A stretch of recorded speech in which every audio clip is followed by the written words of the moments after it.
Kansara DTV news ગુજરાતીમાં આપનું સ્વાગત છે। નજર કરીએ આજના મુખ્ય સમાચારો। સેલવાસ સાતમાલિયા ડિયર પાર્કમાં વન્યજીવો માટે ગરમીમાં વિશેષ કાળજી। દાદરા અને નગર હવેલીના સેલવાસ નજીક આવેલા સાતમાલિયા ડિયર પાર્કમાં ઉનાળાની કાળઝાળ ગરમી વચ્ચે વન વિભાગ દ્વારા વન્યજીવો માટે વિશેષ વ્યવસ્થા કરવામાં આવી છે। 310 હેક્ટર વિસ્તારમાં ફેલાયેલા આ અભયારણ્યમાં 400થી વધુ નીલગાય, ચીતલ, સાબર અને ચોસિંગા જેવા પ્રાણીઓ વસે છે। વન્યજીવોને નિયમિત કેટલ ફીડ, ઘાસચારો અને અન્ય પોષણયુક્ત ખોરાક આપવામાં આવે છે।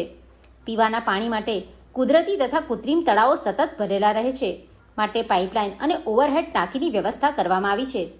વન વિભાગની આ કામગીરીને પ્રવાસીઓ પણ બિરદાવી રહ્યા છે। વાળા સાતમાળિયા વાઇલ્ડલાઇફ સેન્ચ્યુરી, અહીંયા કુલ 550 જેટલા વન્યજીવો રહે છે। એમાં ચીતલ, નીલગાય અને સાંભર જેવા અલગ અલગ વન્ય પ્રાણીઓ છે। એમાં અમે એમને ઉનાળામાં પૂરતો ખોરાક મળે તેના માટેની સુવિધા કરવામાં આવી છે। એમાં લીલોચારામાં, ગ્રીન ફોડરમાં, નેફિયર, જુવાર, બાજરા જેવા અલગ અલગ લીલોચારો આપવામાં આવે છે અને કેટલ ફીડ પણ એમને અમે રોજે આપીએ છીએ।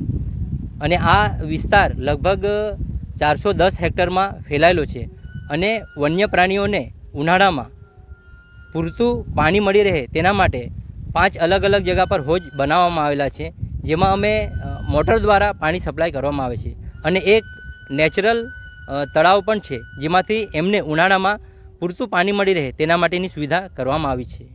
હું મહીસાગર જિલ્લામાંથી આવી છું।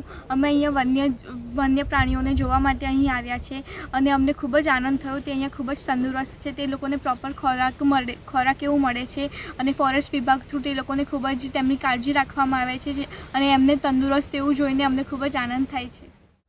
Jagdish Bonge, DTV news, Kaprada.